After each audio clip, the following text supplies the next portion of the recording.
Welcome back to the Ice Pass Sports Podcast. I'm Griff. I'm Matt. It's Thanksgiving week. Yeah, happy Thanksgiving to those of you that celebrate. Yeah, it's one of the best days of the year. Yeah, the big 3 Fs. Family, well, for some of you, food, and football. Love it.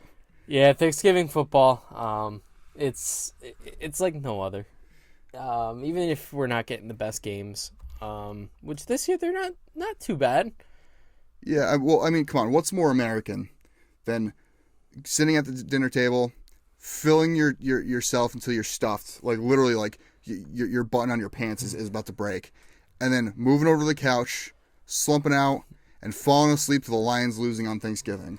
Like, nothing's more American than that. Yeah. Except this year might be different results because Lions are actually good. good. Yeah. You know what's not good? A bunch of quarterback injuries. Yeah, I mean that's really been a downside of this season. Well, I mean, one of two things. I feel like I don't know if this is an actual statistic or not. I haven't looked into this, but it's felt like this has been one of the most low-scoring seasons in recent years. I know we had like that big 70-point week by the Dolphins. Yeah. But I just feel like there's been a lot of low-scoring games this season. And maybe that is part to all the quarterback injuries that are happening. I mean, recently, on Thursday, Burrow hurt his wrist. Yep, is announced out for the year. Watson, this past week, was announced out for the year with a shoulder injury. Womp womp. Well, yeah, I mean, I'm not going to touch too much on that. But he might. We also have Kirk Cousins, Daniel Jones, Anthony Richardson, and of course, my beloved Perk, Aaron Rodgers. Yeah, well, Rodgers is saying he wants to be back by week 16. Yeah, there's no point now. Yeah, we stink. If the Jets are still in contention. We stink. Yeah, is that what I've been smelling? Yeah, it's the Jets. Yeah. It's really bad. That offense, man, it's not clicking. No, not at all. There was a little stretch. The O-line's really bad. A little stretch in the middle of the year that, like, they look decent.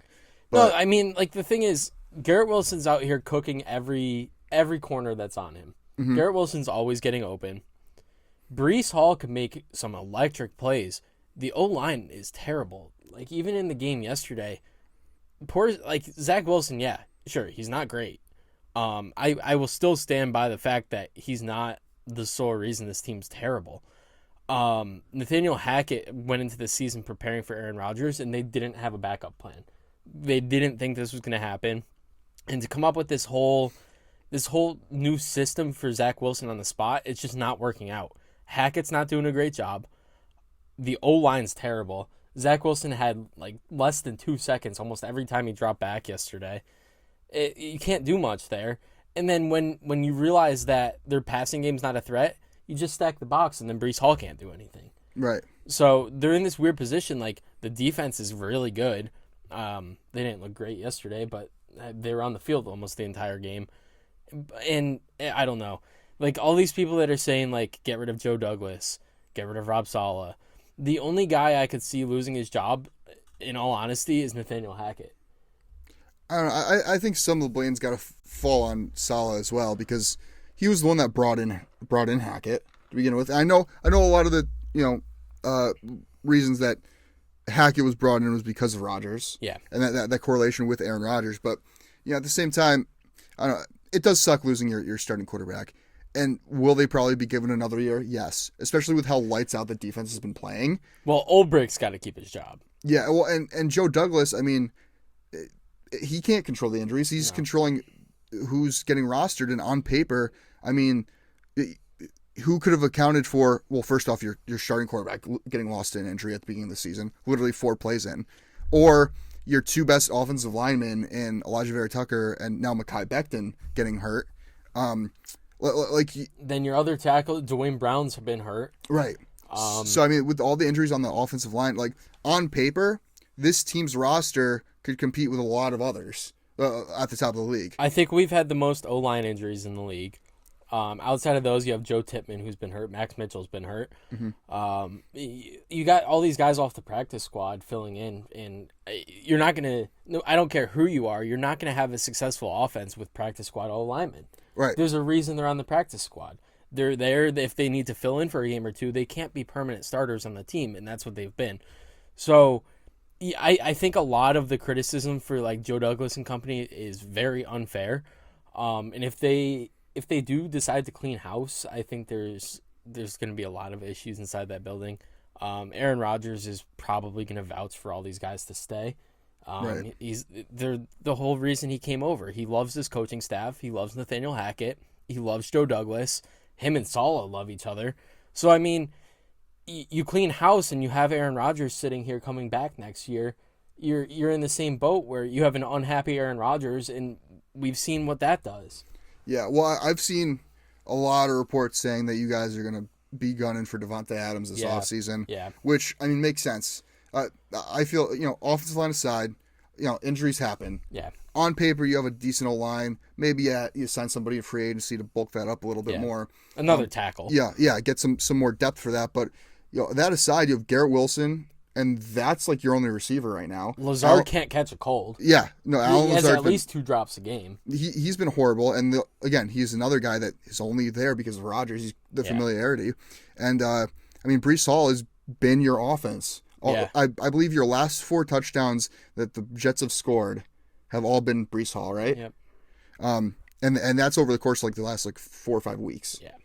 I think we've had 3 touchdowns in the last 4 games or something like that. Yeah, I mean, I'm not telling you anything that you haven't already thought or heard, but I mean, the lack of weapons definitely isn't helping on top of the offensive line. I think Garrett Wilson can't be the only receiver. Yeah.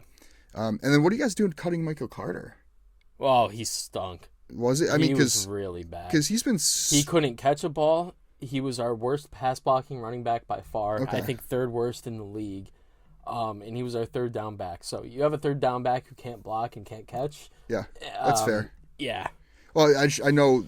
And since his rookie year, he's been he was solid. They also really like Israel Abanikanda out of Pitt. We drafted him. Now he gets a chance to play.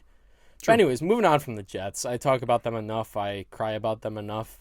How about my new favorite team, the Houston Texans? Yeah, I mean, that offense is electric. It really is. I mean, C.J. Stroud once again put on a show. He did have 3 interceptions. Some could have been very costly. But he was also 27 of 37, 336, and had 2 touchdowns. Devin Singletary's been really good. He's had a career resurgence for sure. Oh, yeah. Another great game, 22 carries, 112 yards, and a touchdown. Tank Dell, been unbelievable. A sneaky wide receiver 1. Yep, brought in 8 of his 10 targets for 149 yards and a touchdown on a deep ball. Amazing catch, amazing throw. And then Nico Collins targeted 11 times, brought in 7 catches for 65 yards. Big year so far from Nico Collins. Big year so far from Tank Dell. This offense is a lot of fun to watch. Yeah, and I mean, C.J. Stroud, I feel like, is making them look better than they are on top of that. Yeah. I mean, because they weren't premier names coming into the season. And Stroud, like you said, he had those 3 interceptions. They could have been costly, but, people need to keep in mind, he's still a rookie. Oh, yeah. I mean, we talked about it last week, he's in the MVP conversation, but he's a rookie. I mean, he's allowed to make mistakes. And the fact that he hasn't made many mistakes up until this point, he's allowed 1 bad game. And you know what? They still won the game. So, the mistakes, you go over them in the film room, this week in practice and, say you got to correct those. But at the end of the day, as long as you're winning the game, that's what it comes down to. I saw a clip from a podcast. I forget whose it was. It was C.J. Stroud and Tom Brady. And before they signed off, I forget who the host was, but he asked CJ if he wanted to ask Tom Brady anything. And he asked him this very deep question about just staying focused and not letting everything get to you.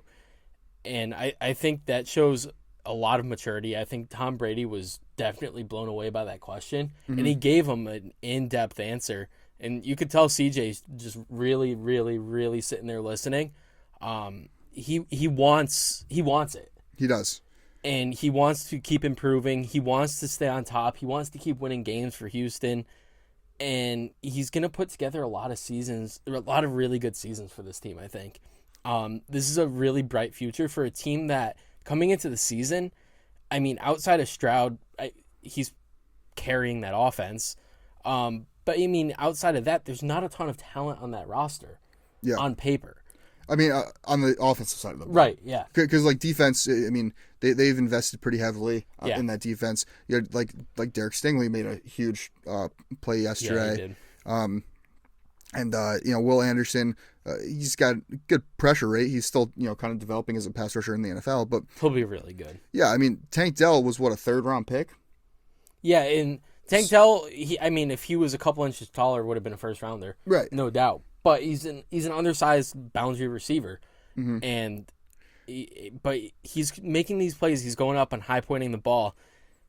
I mean, his touchdown grab. I don't know if you saw it. I did, yeah. It was sick, and if you have all these guys there, where if you can make these good picks later on in the draft, hit on your third, fourth, fifth rounders, you're going to put together a really good team. Yeah, and that's what the Texans are doing. They have good leadership. They have a great head coach.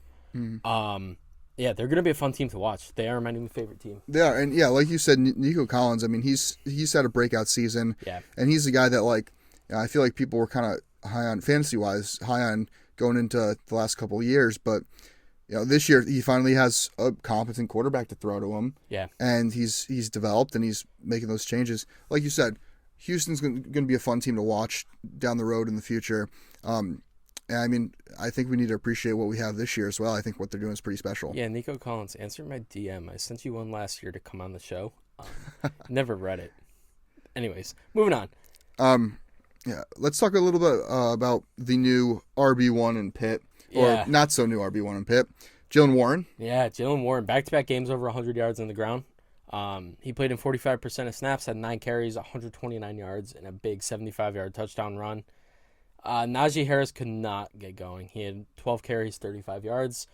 And, I mean, he's taken over the backfield. He looks way more explosive than the guy who looks like he's running in jeans. Yeah, wet jeans. Wet jeans. Yeah, no, I mean... Wet Gene Harris. The Pittsburgh's backfield was something I was half right about going in this season. I was just, had the wrong guy. I thought the improvements they made to their offensive line this past offseason really was going to help out that run game, which it has, but it's helped out Jaylen Warren. Najee Harris has been lackluster, and like you said, Warren's just way more explosive, and Warren, he looks like the guy. And what round was he? An undrafted free agent, or was he a day 3 guy? He was Oklahoma State or Oregon State? It was one of the states. All I know is he's been Oklahoma State. He's been doing everything that you need from a running back, and it's nice UDFA. UDFA. Okay, so it's nice that you have that 1-2 punch. Well, you know who else was UDFA and kind of was in the same situation? Austin Eckler. Yeah. So is Jaylen Warren the next Austin Eckler? I'm not going to go that far in saying that, but he's sure playing like it. Yeah, and Najee Harris is looking like Trent Richardson light right now. Yeah, well, yeah, it's tough. Whenever you take a running back in the first round, you're never going to live up to those expectations, because a first-round running back, you need to play like Barry Sanders to justify the selection with such a position that is so interchangeable. Yeah, no, that's fair. So, I mean, it's a losing battle whenever you take a running back in the first. The Giants have been dealing with it for years with Saquon. The Raiders with Jacobs, no matter how productive Jacobs is, it's never going to justify that first-round selection. Then you got... Bijan might be in the same boat too. You're picked 8th overall. Yeah. Jahmyr Gibbs. I mean, with the Lions, we talked about it all. Clyde Edwards-Helaire. Yeah. Yikes. But yeah, I mean, just when you get a running back that's a UDFA like Jaylen Warren, he's Rashad playing Penny, and he's playing the way he is. Again, it just goes to show, like, you don't need to spend a high pick on. 100%. And that's why teams just shy away from it nowadays. Right. Unless you have like a generational guy like Bijan Robinson, who's just underutilized in Atlanta. Right. There's really no reason to go out and take a running back. I mean, we've seen it time and time again. James Robinson. Mm-hmm. This year, Jaleel McLaughlin was putting up some big games for Denver. Yeah. You can name off tons of running backs that either drafted late rounds, undrafted, that come out and outperform all these first round guys. Right. Yeah. So I mean, yeah, it's interesting, and it's something you got to keep in mind going into your fantasy seasons. Come around. We've seen in KC. Yeah. Speaking of Clyde Edwards-Helaire, I mean, you have Isaiah Pacheco, who was what? A seventh round pick. Yeah. Yeah. Yeah, no, 100%. But yeah, I mean, something you definitely got to keep in mind going into your fantasy drafts next season is, the running back position, especially with all the injuries that happen. So many teams are just gonna shift over to running back by committee, and that's the other thing. I mean, it's really rare to find somebody that's the sole running back or workhorse back in that offense. You don't even see it in Tennessee anymore. No, Derrick you got Tyjae Spears. Tyjae Spears splitting carries now. So I mean, you don't see it very often. The only teams it's San Fran, and I even Denver. Not Denver. Dallas. I mean, Tony Pollard. He's been pretty bad. He's still getting a bulk of the work. Oh no, Rico Dowdle's been getting a lot of the work last as well. couple of weeks now. Yeah. And I mean, Vegas is the only other team that really comes to mind that has a true workhorse back. Well, it was supposed to be Cleveland. Yeah. But so I mean, moving on. Trevor Lawrence kind of returned to the form that everyone thought he'd be playing at. Yeah, 24 of 32, 262, 2 touchdowns, added 5 carries for 17 yards and 2 more touchdowns on the ground. Looked very comfortable connecting with Calvin Ridley. 7 catches, 103, 2 touchdowns. And I mean, this, like you said, this is what people expected out of T-Law coming into the season, and he hasn't really lived up to it. He's had a very up and down season, more lows than highs, honestly. But if he could return to this form, the Jags are going to be very dangerous. Yeah, I mean, and everything was lined up for Lawrence going into the season. It's just been a matter of time.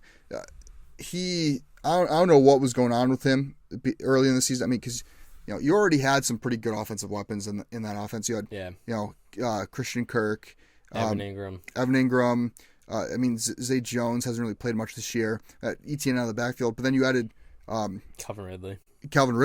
Late last year, he finally is back from suspension. This was supposed to be the breakout year for Trevor Lawrence, and we haven't really seen that up until this game. He showed the flash of what everybody, thought he would be playing like. Your first overall pick. This is kind of what a franchise expects. So it's nice to see. Not only is he playing well, but that he's using his athleticism to his advantage as well. Yeah. But yeah, no, I mean, as somebody that has been benching Trevor Lawrence in fantasy the past couple of weeks because he wasn't really doing much. It's nice to see him have a big game, and hopefully he can continue this going forward. Yeah, I'm holding on to him in Dynasty for obvious reasons. I need a lot more of this. Got him and Jalen Hurts in a 2-quarterback Dynasty league. Yeah, well, I mean, he's athletic as all get out. He has a big frame. He's like 6'6". Yeah. Big arm. I mean, he can read a defense. I don't know what took him so long. I don't know if it was just coaching. Maybe it was Doug Peterson's fault or what. I mean, the record doesn't show that he's been playing bad, but that defense has been playing pretty well as well. Yeah, pretty good as well. And one last thing we'll touch on before we get into our Week 12 picks is last night the Vikings played Denver. We're recording this on Monday. We post on Tuesday. And Russ is cooking something up in Denver. Yeah. Denver Broncos, let's ride. Broncos have won the last 4 straight games that they played. The teams they've beaten include the Green Bay Packers, Kansas City Chiefs, Buffalo Bills, and now the Minnesota Vikings. Red hot Vikings team, too. Red hot Vikings team. Chiefs, Bills, Vikings the last 3 weeks. I mean, those are statement wins. Yeah. And all of a sudden, Denver's now 5-5 and very much alive in the AFC playoff hunt, which has become increasingly competitive. They're second place in the division. Yeah. Sean Payton, it took some time, but now it seems like everything's clicking under him, and Russell Wilson's having a career resurgence. He's thrown for 2,065 yards on the season, 19 touchdowns passing to 4 interceptions, and has a 69% completion percentage. Nice. But the 19-4 touchdown interception ratio, like that's not something to, Yeah, you can't really write that off. Russ has looked a lot. He's looked like a completely different player than he did last year or the year before. I mean, this is the prime Russell Wilson we saw in Seattle that he's been playing like. And all of a sudden, Courtland Sutton looks like the wide receiver one he was a few years ago. Jerry Jeudy actually caught some balls the other day. And I mean, that backfield, Javonte Williams is back to, not back to, he's playing like everyone thought he would eventually play. This is why I was so high on Courtland Sutton this year. I mean, you didn't know what you had in Russ, but if things did click, Courtland Sutton was going to be the guy. He makes big plays. Right. And he's showing that all year. He's been their guy. He's been so consistent in fantasy as well. Very consistent. I don't know if you want to pull up his. Yeah, I have him in a league. I mean, because I feel like he's been 10 plus points every week. Yeah, he's wide receiver 20. Which, I mean, that's 13, a wide receiver 12, too. 15, 11, 14, 20, 11, 15, 17. Yeah, I mean, you can't ask for more consistent numbers. And out of a wide receiver too, which he's proven he is, he's wide receiver 20. I mean, that's... He scored in 5 straight games. 7 of the last 8. That's almost a guy you got to start every week. Yeah. You got to get Courtland Sutton in your lineup now, because especially now that Russ is starting to get hot. The Broncos are starting to get hot. Courtland Sutton's clearly the one. I mean, Jerry Jeudy, I feel like his attitude isn't there. And he hasn't really panned out the way everyone thought he would. But, yeah, Judy's not been great. He's got 1 touchdown on the year. Yeah. So, I mean, again, Denver just needs some time to click under Sean Payton, and they are definitely a dark horse team to watch out for going forward. Yeah. I mean, that defense has started to lock up. I mean, given they gave up all those points to the Dolphins early in the year, but since that game, they've been pretty locked down. I mean, they've been holding their opponents to, not that many scores. Yeah. They're looking like last year's defense. Yeah. All right, moving on.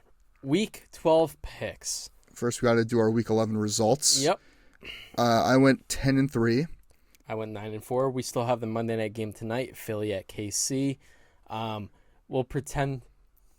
Who are we gonna pretend won this week? I think the Chiefs are gonna win. Yeah, me too. Yeah. No, it's if you guys haven't been following, this is our third Monday we've been recording on. Yeah, the last 2 Mondays, we haven't seen the game yet.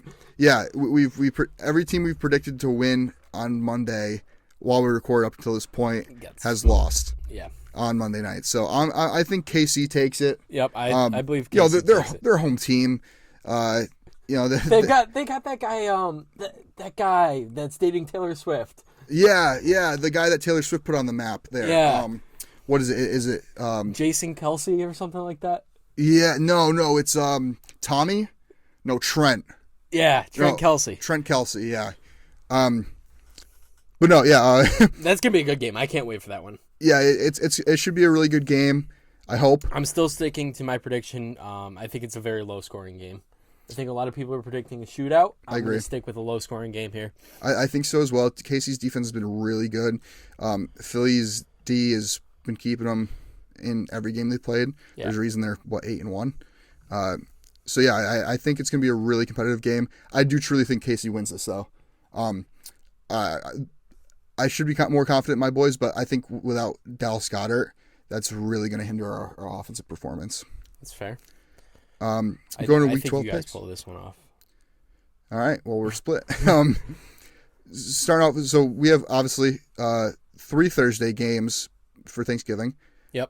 We have Green Bay at Detroit is the first game. The early game Thursday. I think the Lions win this one, and Turkey Legs going to. I'm going to go with Amona. No, it's going to be David Montgomery walking off with a turkey leg. Wow. Man, the way he runs, he doesn't need any more turkey legs. No, I've Detroit also winning this game. I think Green Bay losing Aaron Jones, which we'll talk about a little more later. I mean, Aaron Jones, when he's been on the field for Green Bay, he's a difference maker. He is a difference maker. He is a playmaker. I'm not going to say he is that Green Bay offense, but he's a large part of it. Yeah. And I mean, Detroit's one of the best teams in the league. Their record shows that. I mean, Goff is coming off a pretty bad game. He had 3 interceptions. Yep. I think this is a bounce back here against Green Bay on Thursday. Yep. Washington at Dallas is the 4:00 game. I'm going to go with Dallas here. I'm going to hand my turkey leg to Tony Pollard.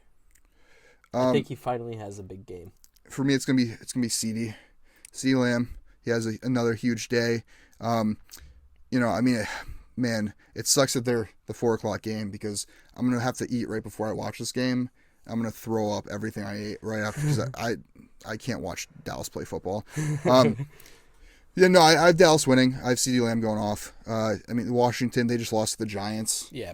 Although I think Washington might make this game somewhat competitive, Dallas ultimately is going to take it. Yep. The night game for Thanksgiving. San Fran at Seattle. Yes. You know what? I'm going to change my pick. Really? Yeah. I know it's hard to play in Seattle. Yeah, I think Geno Smith walks away with a turkey leg. I have San Fran, and I think Kittle walks away with the turkey leg.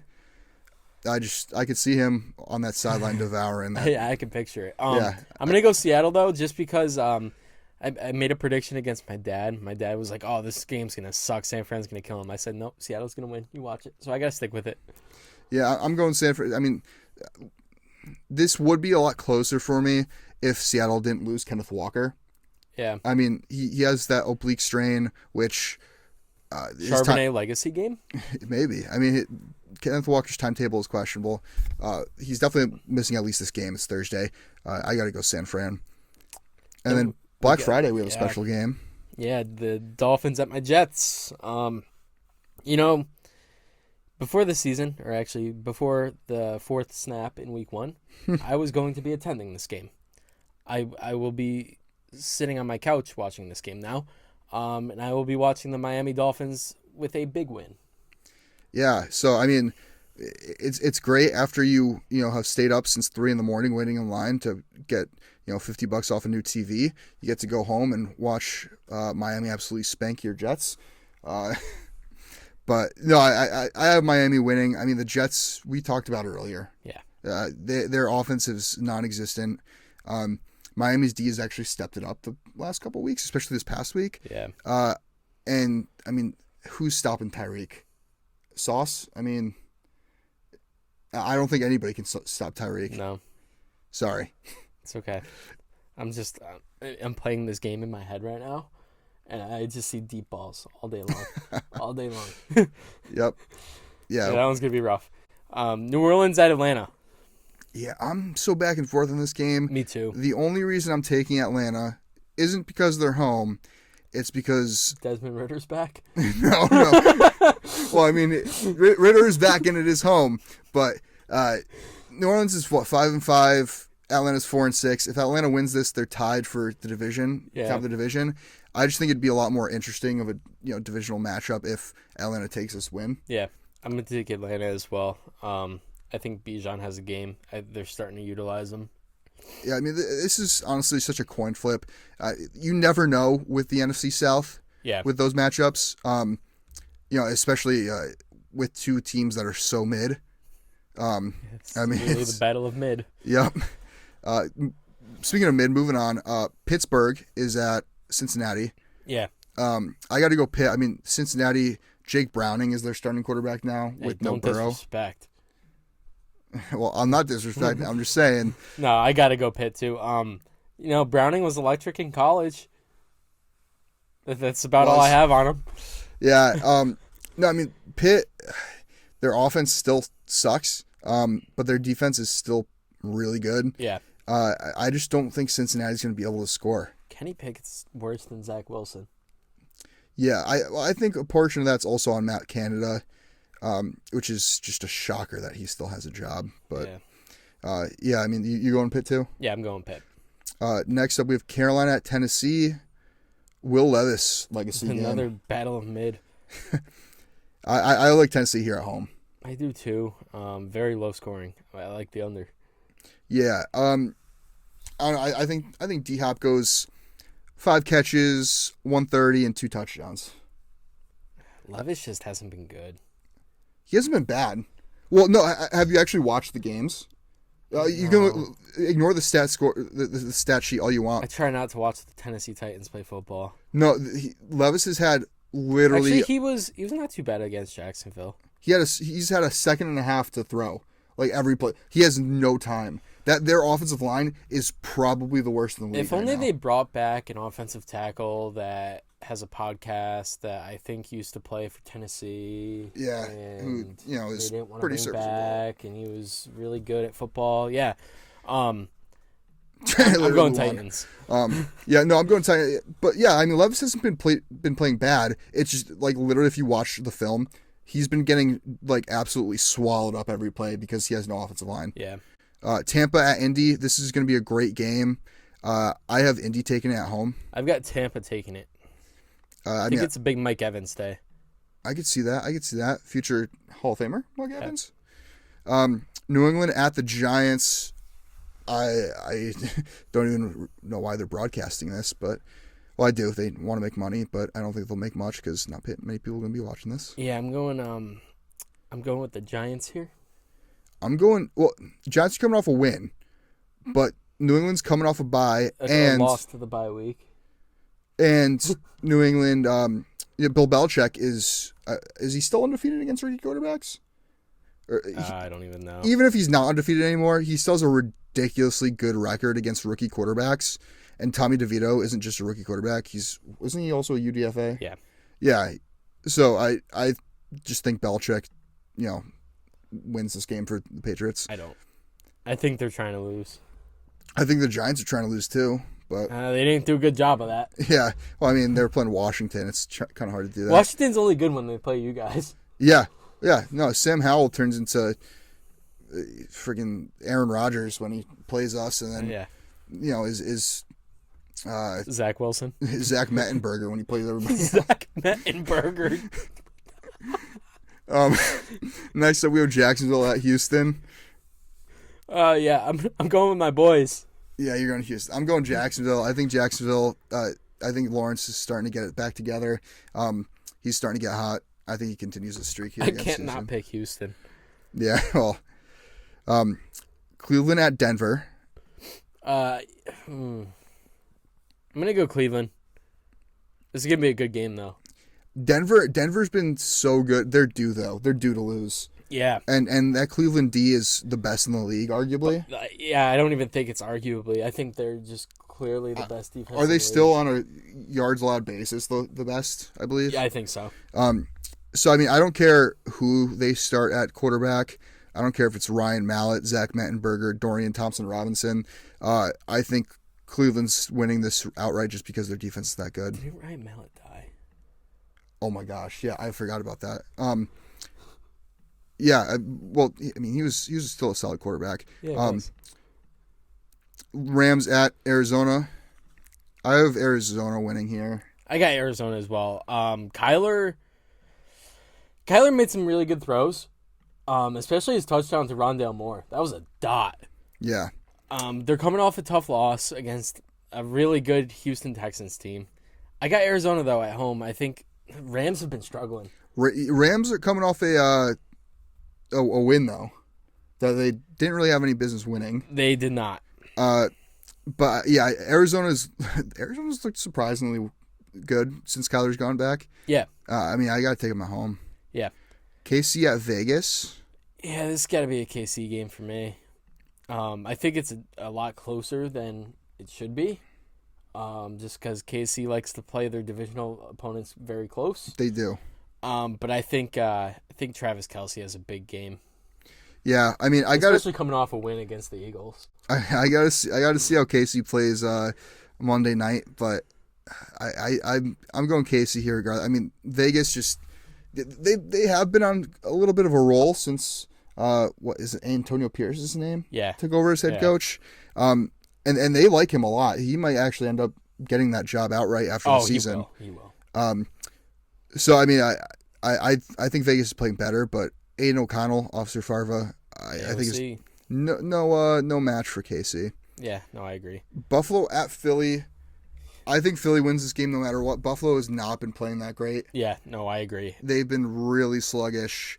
Philly, I mean, if Philly wins against the Chiefs, I'm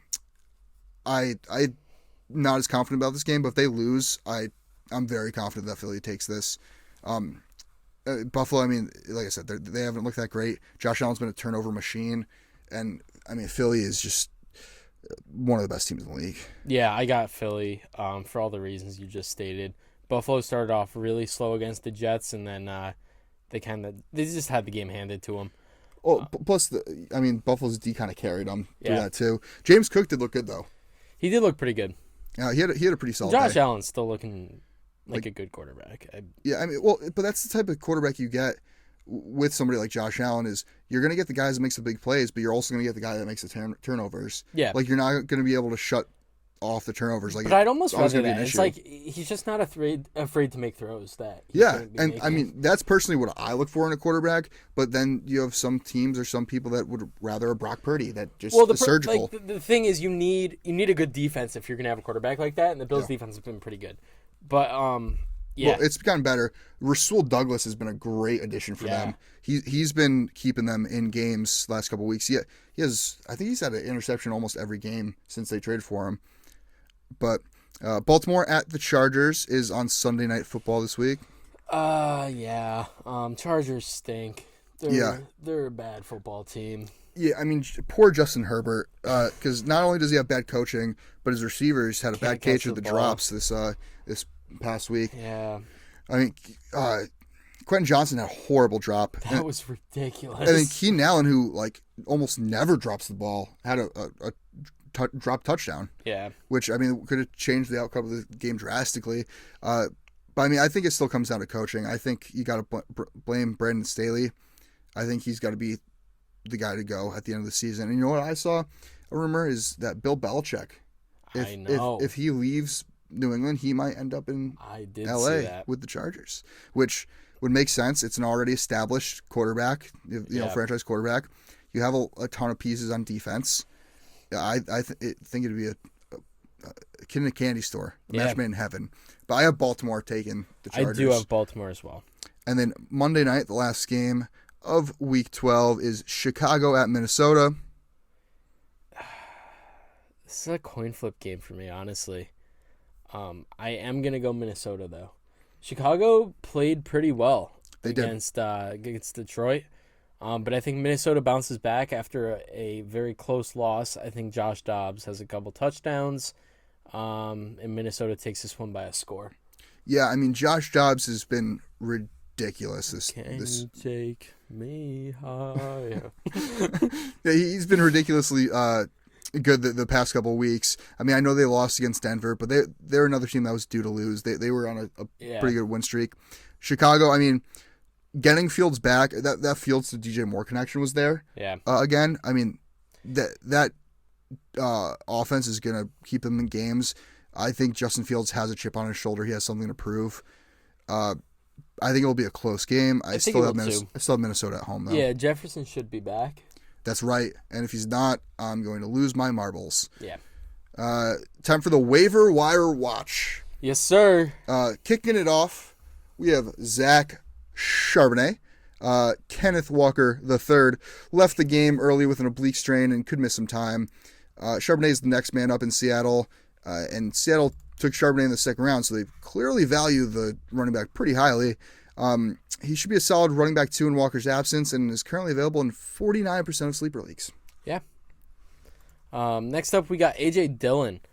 Similar to Walker, Aaron Jones left the game early with an injury. He injured his knee, but the extent is undetermined.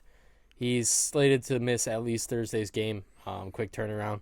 So Dillon should be a priority pickup if he's available.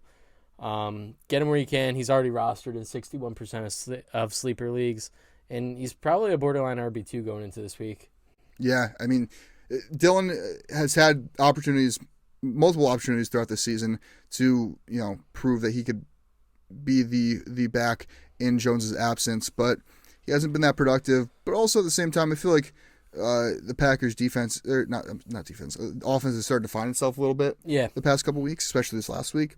And one of the guys that is helped in that is Jayden Reed, who's the next guy on this list. Staying with Green Bay, we have Jayden Reed, The Packers offense has been quite lackluster this season, like I just said, and Reed has really been the only bright spot as of late.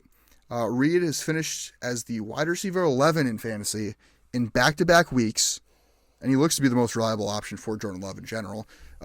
Reed ranks as wide receiver 35 this season, but we should continue to see the second-round picks usage grow as the season progresses. He's also only rostered in 43% of sleeper leagues, so he's probably still available out there. Yeah. I mean, wide receiver 11, that's borderline wide receiver 1 numbers he's put up back-to-back weeks. Then the last guy, we got Isaiah Likely.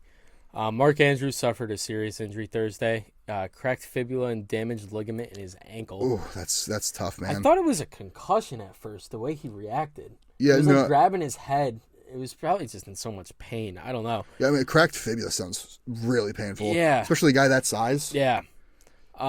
Next guy up is Isaiah Likely, and he showed flashes last season what he's capable of. He has not shown it so far this year because he hasn't played much. Right. The second-year tight end should be a primary option in the Baltimore offense. They like to utilize tight ends a lot. He's available in 95% of sleeper leagues, so it's very likely that he's available in your league. I see what you did there. Yeah. Very likely. He's very likely not as good as Mark Andrews. But he's very likely still going to produce decent stats for you. Probably, yeah. But yeah, that's going to wrap up this episode. Yeah. Enjoy your Thanksgiving. Yes. Enjoy Eat that all the stuffing. Food, enjoy Eat all the that mashed football. potatoes. And we have no all teams the on a pumpkin bye. pie. Every single team. All of your favorite teams are playing. Yeah. So yeah, enjoy football this week. Got a big week ahead. Check us out on social media. We're at IcePath Sports on Instagram and TikTok, at IcePathPod on Twitter/X. You can check out the video version of this episode on the IcePath Sports Podcast YouTube page. We'll see you guys next week, and as always, stay cool.